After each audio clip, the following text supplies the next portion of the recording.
Que voyons-nous en ce moment? Comment une attaque a-t-elle eu lieu, cette fois-ci, contre deux des plus grandes usines sidérurgiques en Iran? Passons aux détails de ce que l'on sait, mais il est évident que c'est énorme. Il y avait des rapports qui disaient que c'était Israël, d'autres rapports disaient que c'était les États-Unis, eh bien apparemment, c'était les deux. Les États-Unis et Israël auraient bombardé deux importantes usines sidérurgiques, cela en Iran, une attaque déjà confirmée par les propres médias iraniens. Les cibles étaient également l'usine de Juzestan et la sidérurgie de Movarek. Passons aux détails, regardons la carte. Et qu'est-ce qu'Israël dit dans ce cas? Il y a un commentaire de ce pays qui parle de ce à quoi on peut s'attendre pour l'Iran. Regardez, pour commencer, allons dans le détail de ce qui se passe. L'une des zones serait celle-ci, voyons si on peut dézoomer un peu. Il me semble que c'est dans cette zone, voyons si on peut l'afficher à l'écran. C'est ici, c'est très près de l'Irak.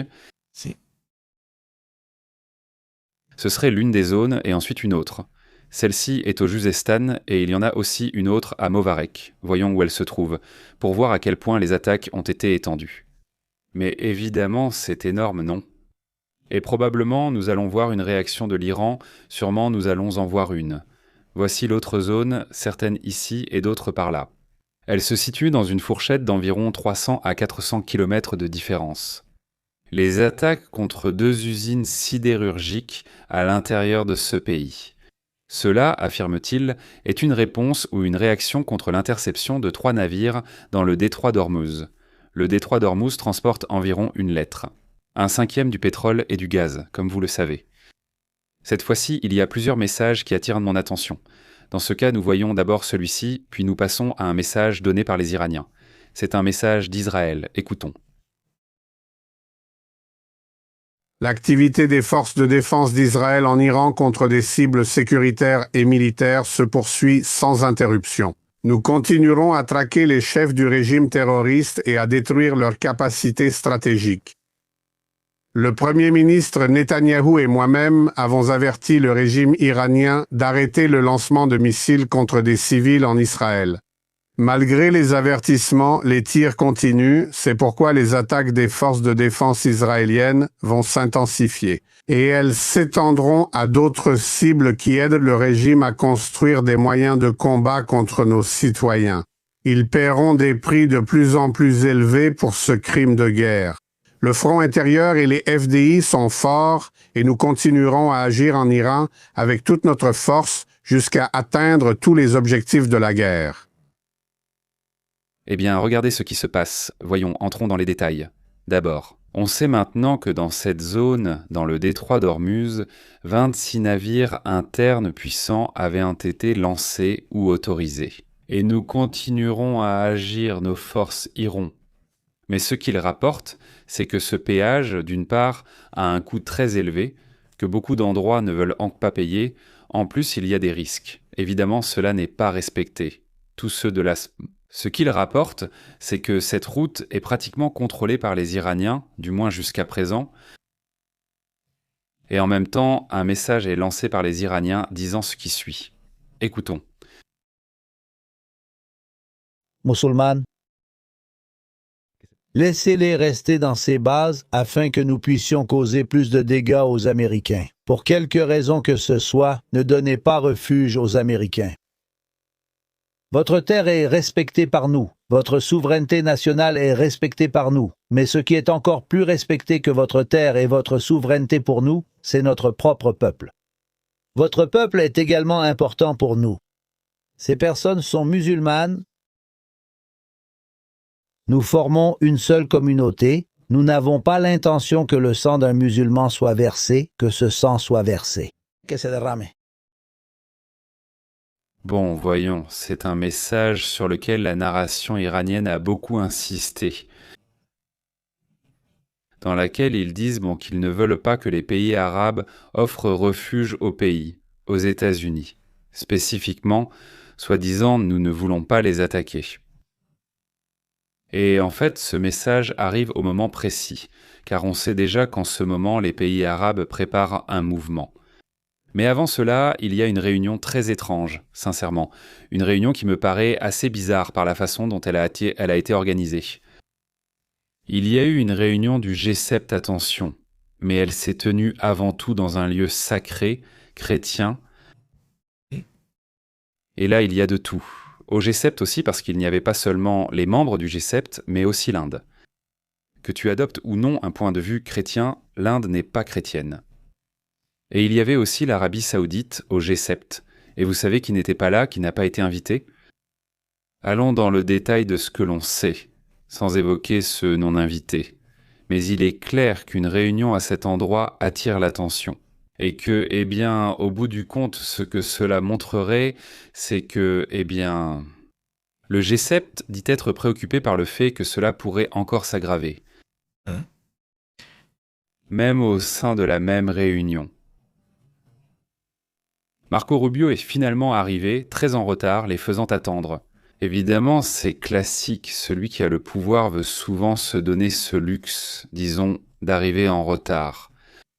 Et donc, il lance un message très étrange, très intéressant, en pensant qu'au bout du compte, le G7, ce sont les 7 pays économiquement les plus puissants, sans compter la Chine, évidemment. Il y a plusieurs points que je veux que nous analysions, puis nous passerons à d'autres sujets. Non, mais ce qui m'attire beaucoup l'attention, c'est le G7, la façon dont ils ont communiqué et qui était en les invités. En tout cas, nous allons mettre l'image ici, parce que je ne voudrais pas que vous la manquiez. C'est le moment que nous allons voir, où Marco Rubio arrive en premier. Voilà Marco Rubio qui arrive. Oui, il embrasse quelques personnes. Cela se passe... Ici, j'ai l'information. Il s'agit d'un monastère appelé Vau-de-Carnet. C'est un monastère du XVIIe siècle, situé dans la localité de Carnet, la ville. Oui, attention, c'est un monastère où se tient la réunion du G7 et ils disent « ce qui suit ou c'est ce que vous savez ». Du moins jusqu'à présent, la réunion des ministres des Affaires étrangères, celle du G7 marquée par des tensions diplomatiques évidentes, a été assez inhabituelle. Qu'elle ait eu lieu dans un monastère, l'Afrique du Sud n'a pas été invitée, l'Afrique du Sud a été le partenaire qui n'a pas été convié. On pense que c'est parce qu'il y a eu récemment de nombreux différends avec ce pays à propos du gaz. Oui, donc ils ont exclu ce pays du G7 alors qu'en théorie, il devait être invité, c'était un pays qui devait être invité. Ils disent maintenant que l'Arabie Saoudite et l'Inde étaient présentes, bien qu'elles ne fassent pas partie du G7. D'ailleurs, le sommet s'est tenu dans un lieu très symbolique, une abbaye, le Vau-de-Carnet, un monastère du XVIIe siècle en France qui a une grande signification religieuse. Et cela a suscité de multiples interprétations, notamment avec cette théorie selon laquelle ce conflit est en partie un conflit religieux, ce qui attire donc l'attention. Évidemment, il y a le Japon, par exemple, qui n'est pas chrétien, il y a aussi, bien sûr, l'Arabie Saoudite, l'Inde, qui ne sont pas non plus chrétiens. Mais bon, disons que cela a généré la controverse, évidemment, il n'y a pas de débat, plus de sanctions, sur la question énergétique, est-ce que cela se discute ? Un communiqué a également été publié de la part de ces pays pour dire aux Iraniens d'arrêter d'attaquer les pays arabes. C'était le communiqué principal. L'Arabie Saoudite n'attaque pas les pays arabes, car sinon il pourrait y avoir de plus grandes conséquences. Et cela pourrait aussi être interprété comme une sorte d'avertissement. Allons-y maintenant. Ici, il se passe quelque chose avec les pays arabes, car il semble que les pays arabes, en effet, se dirigent déjà vers la guerre. Allons-y.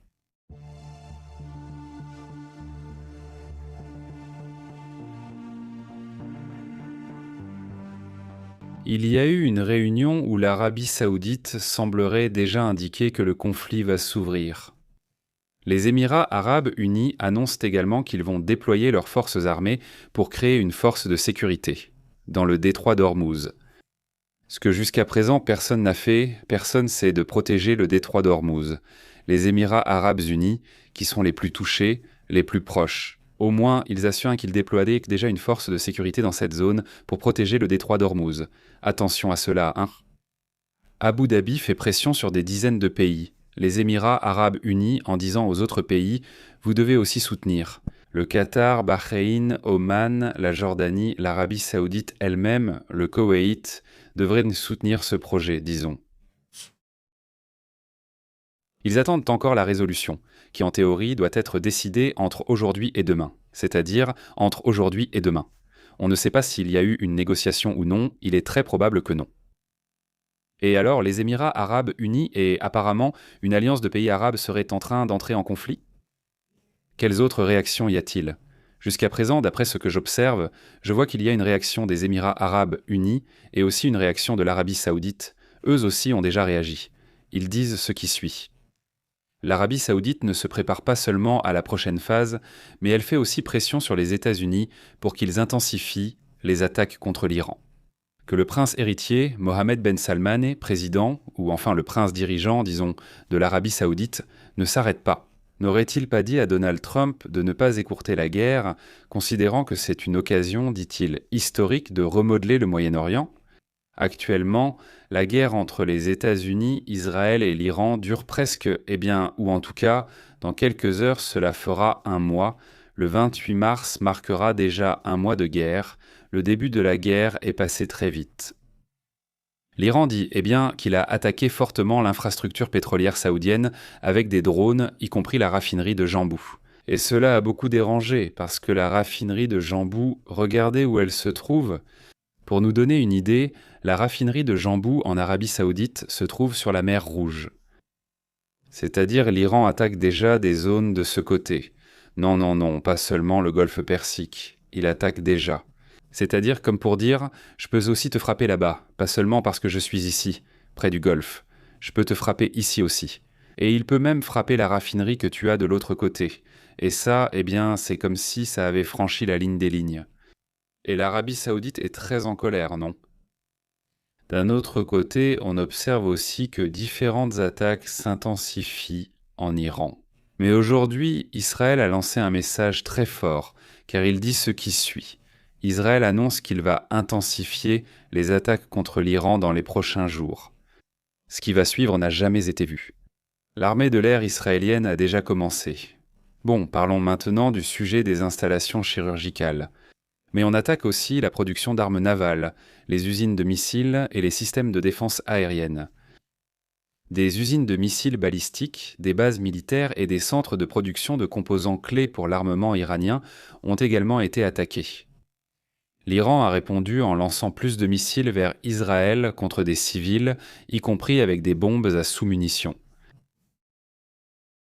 Les États-Unis envisageraient de faire une annonce dans les prochains jours dans laquelle ils pourraient déjà confirmer l'envoi de 10 000 soldats supplémentaires. C'est un sujet qui reste encore en suspens, qui ne s'est pas encore produit, n'est-ce pas ? En attendant, voici le message que donne ce navire blond à propos de la question iranienne. Écoutons ce qu'il a dit. Des troupes sont-elles envoyées au Moyen-Orient ? Quel rôle pourraient-ils jouer à part préparer le terrain pour une éventuelle invasion terrestre ? Et pendant que vous parlez de plusieurs semaines, craignez-vous que cela puisse impliquer les États-Unis dans un type de conflit prolongé ? Conflit, que le président Trump avait promis d'éviter en prenant ses fonctions. Ce ne sera pas un conflit prolongé. Je répète les objectifs exposés car j'ai l'impression que ces rapports suggèrent que les États-Unis manquent de clarté sur leurs objectifs. Nous avons été aussi clairs que possible dès la première nuit sur les objectifs de cette mission. Nous détruirons leurs usines de missiles et de drones, leurs marines, leurs forces aériennes et frapperons leurs lanceurs pour qu'ils ne s'en servent pas comme boucliers pour des armes nucléaires. Nous sommes en train d'atteindre tous ces objectifs. Nous sommes en avance sur la plupart d'entre eux et nous pouvons les atteindre sans troupes au sol, sans aucune. Concernant les raisons des déploiements, le président doit avant tout être prêt à diverses éventualités que je ne commenterai pas dans les médias. Je vous renvoie encore au département de la guerre qui vous dira sûrement la même chose. Mais nous pouvons atteindre tous nos objectifs avec nos troupes terrestres. Nous resterons toujours prêts à offrir au président un maximum d'options et la meilleure adaptation possible. Encore une fois, je renvoie au président en cas de développement. C'est en partie ce que dit Marco Rubio, sans aller dans ce sens. D'ailleurs, il a aussi fait un commentaire sur Cuba à un moment donné et nous l'avons entendu. pour qu'ils rejoignent le 21e siècle?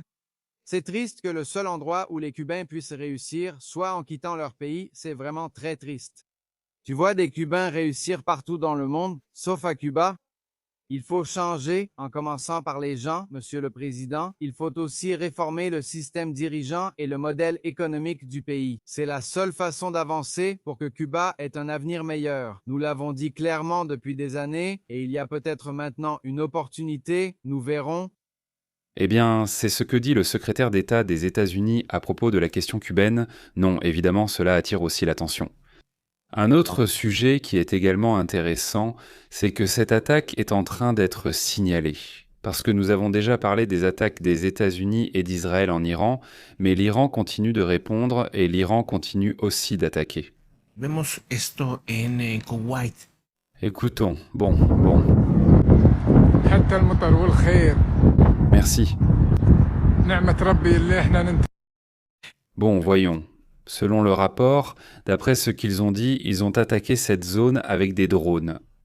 Maintenant, beaucoup de ces attaques, beaucoup de ces tirs qui ont été effectués visent des infrastructures, surtout énergétiques. Maintenant, ce que le Koweït a confirmé, ou du moins ce qu'il dit jusqu'à présent, c'est qu'ils ont été attaqués par des drones qui ont frappé le port de Moubarak, Al-Kaber. Ils ont provoqué surtout des dégâts matériels, sans autre signalement. Il ne mentionne pas que ces incendies se sont propagés, bien que certains disent qu'ils se seraient étendus ailleurs. Il semble que cela ne se soit pas produit, mais le Koweït a bien confirmé les attaques. Surtout avec des drones, plus que des missiles drones, même s'ils parlent aussi de possibles missiles balistiques. Mais bon, voilà les dégâts qui ont été montrés, du moins c'est ce qui a été rapporté depuis cette région du monde. Un autre sujet, c'est aussi quelque chose de terrible. C'est une autre image, mais celle-ci concerne l'autre raffinerie dont je vous parlais, ce serait celle-ci. Et nous avons vu au début l'une des vidéos, eh bien, il commence à apparaître plus de vidéos de celle-ci. Celle-ci, c'est celle de Moubarak, il me semble, oui, du moins c'est ce que c'est. Ce qu'il rapporte, ce sont une partie des non-raffineries, des usines hydrochimiques qui auraient été attaquées. J'insiste, bon, cela fait aussi partie des opérations qui vont être menées maintenant, dit-il. Selon la vidéo, elle montrerait de la fumée sortant de l'aciérie de Moubarak à Ispahan, c'est là-bas en Iran. Ce ne sont pas deux raffineries, deux usines sidérurgiques. Très probable pour la même raison, car c'est ce que nous avons constaté. Il est donc possible qu'une réponse soit donnée. C'est comme ça que ça s'est passé jusqu'à présent. On n'attaque pas une chose sans que l'autre cherche, plus ou moins, à égaler l'attaque, du moins selon la vision qu'ils ont actuellement. Un autre sujet retient aussi l'attention à l'intérieur. De plus en plus d'informations continuent de sortir sur ce qui s'est passé avec Hezbollah. Allons dans les détails à...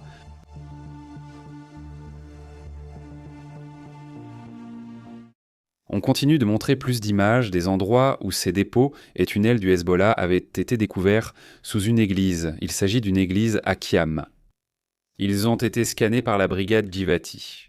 Ils ont révélé un itinéraire souterrain avec 3 puits récemment creusés, signe d'une infrastructure réactivée durant l'année et demie écoulée. Les militaires affirment que l'endroit avait été évacué en décembre, c'est-à-dire en décembre 2024. Elle avait été évacuée. Cette église, oui, c'est une église chrétienne, je veux dire non, donc on évacue l'église, et alors les membres du Hezbollah utilisent cette église chrétienne pour creuser ces tunnels. N'est-ce pas? Un sujet donc qui attire l'attention parmi les rapports qui appellent la FDI. Aujourd'hui, c'est qu'ils avaient déjà des abris, même avec des tunnels déjà conçus, avec tout, avec du béton autour et tout était déjà terminé. Même s'ils affirment ou pensent qu'il s'agit de constructions récentes. Mais ils assurent que depuis cette date, fin de 2024, ils se sont déjà rendus compte que ce groupe s'est réadapté en utilisant des bâtiments civils pour se cacher, pour faire des refuges, etc. Non, donc, dans ce cas, une église chrétienne qui est utilisée à cette fin, que ce groupe radical utilise à cette fin. Maintenant, la constante des vidéos continue, tout comme les États-Unis publient aussi leurs vidéos du ZCOM avec des ralentis. C'est presque comme des vidéos de films d'action. Le bon côté, il y a aussi toujours des vidéos des mêmes Iraniens montrant leurs entraînements, montrant un peu le type d'opération qu'ils pourraient réaliser. Pas peu montrant ici des images avec des hélicoptères et des choses de ce genre, un peu à la Rambo, eh bien les messages continuent aussi comme ça, non ? La Maison-Blanche a également annoncé cette publication, où elle dit que quelque chose arrive bientôt, eh bien parce qu'ils ont publié quelques images un peu curieuses, eh bien c'était tout un teaser, juste pour annoncer ou mettre cela dans les médias. On parle d'une nouvelle application de la Maison-Blanche, où en gros Donald Trump cherche à contrôler un peu plus le récit. Il ne veut pas que les rapports passent directement par eux et qu'ils ne comportent pas de critiques qui ne leur plaisent pas ou qui ne leur conviennent pas. Donc voilà, c'est essentiellement ce que rapporte la Maison-Blanche, ce message est annoncé et il va y avoir de façon constante une campagne disant que l'Amérique est de retour pour l'investissement. Voilà l'autre, vous savez, ce n'est pas comme d'habitude.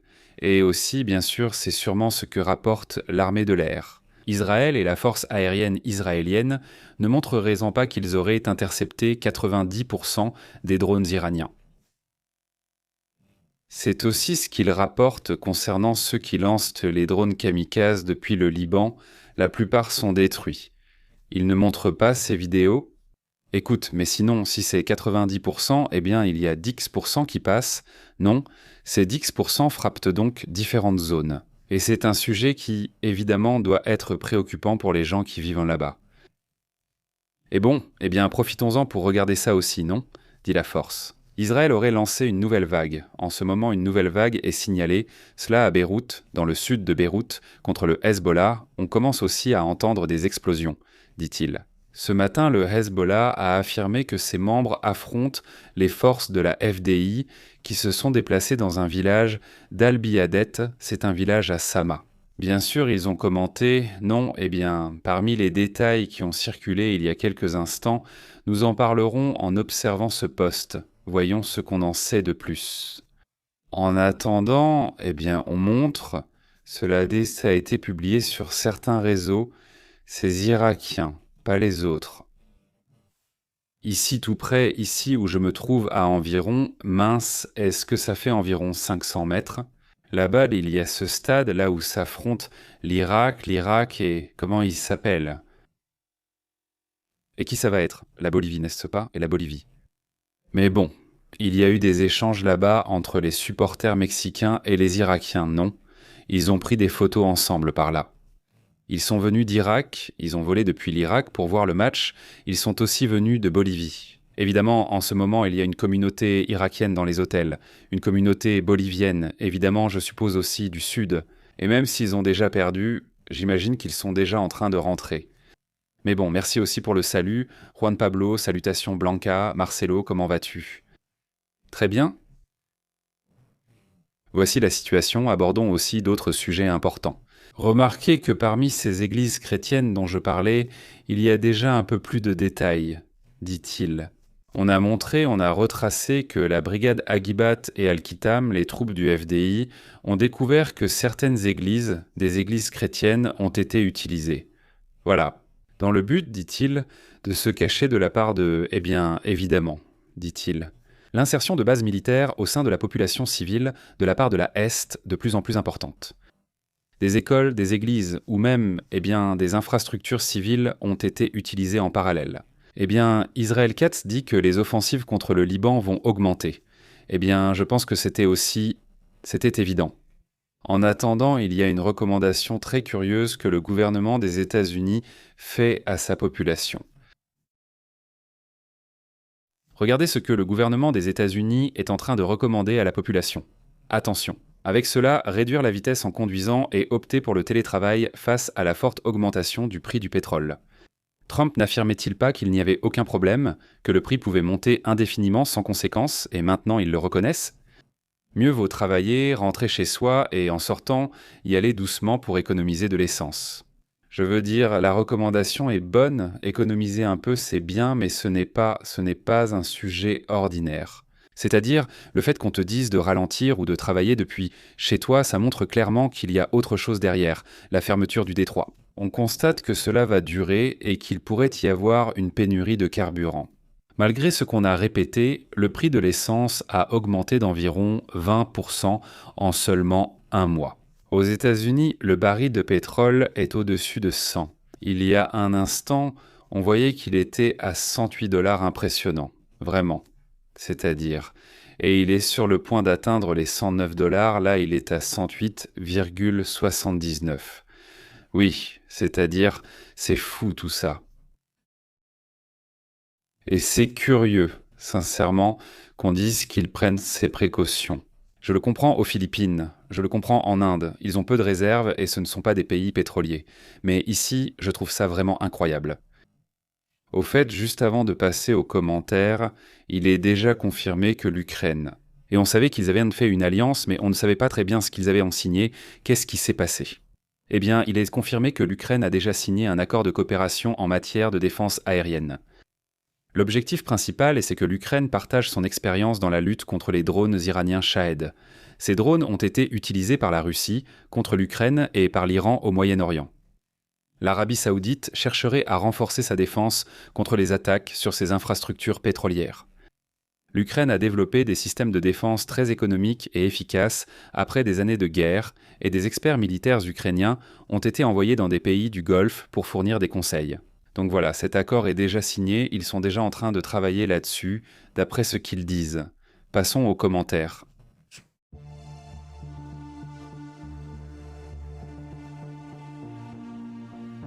Un énorme salut, comment vas-tu, ami du mois? Salutations, comment vas-tu? Brésica, Élysée, Gabriel? Un très grand salut à Juan Pueblo. Juan Pueblo, c'est Juan Pablo, non? Ce n'est pas Juan Pueblo. Salutations, Eutimio. Quoi de neuf? Comment vas-tu, Blanca? Et oui, Trump a prolongé les négociations jusqu'au 6 avril ce week-end. Va être intense, dit Blanca. Comment vas-tu, Blanca? Ami du mois, salutations jusqu'en Espagne. Bonjour, quoi de neuf? Salutations. Eh bien, voyons ce qui va se passer dans les prochains jours, mais ça va sûrement être intéressant. Y a-t-il l'idée ou l'espoir? Peut-être que dans ces négociations, on pourra au moins résoudre la question du détroit, mais rien de plus, car je pense que le détroit est la partie qui, pour la vision des Iraniens, c'est la partie qui marque un résultat et leur permet de mettre la pression sur le conflit. Moi, en regardant ça d'un peu loin, je ne sais pas ce que vous en pensez, mais j'ai l'impression que les Iraniens disent « Eh bien, c'est-à-dire, on voit déjà la pression, on voit comment le monde est agacé par ce conflit. Pourquoi s'arrêterait-il? C'est-à-dire, en plus, il y a la double pression du fait qu'il y a une Coupe du Monde qui est sur le point de commencer.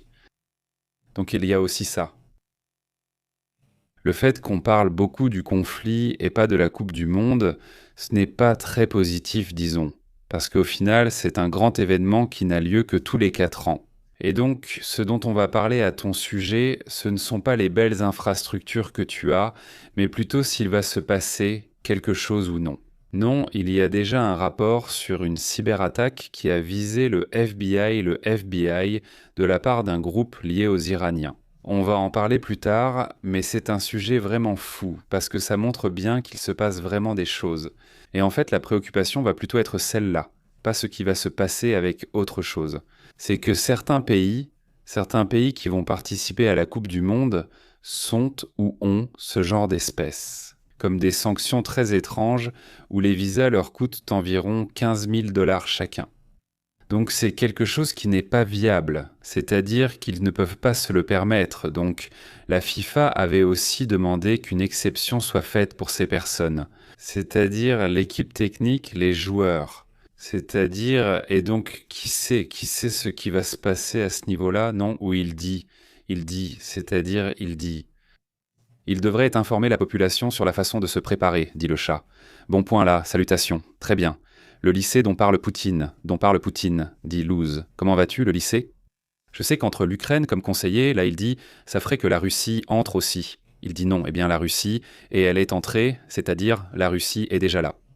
Mais vraiment très impliquée. C'est-à-dire maintenant qu'elle entre directement, eh bien non, je ne le vois pas, je ne le vois pas facile, parce que, Il manque de personnel, il manque d'avions.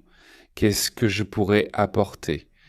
Ce qui aide vraiment, c'est l'intelligence. C'est un point fort des Russes que l'Iran ne maîtrise pas très bien.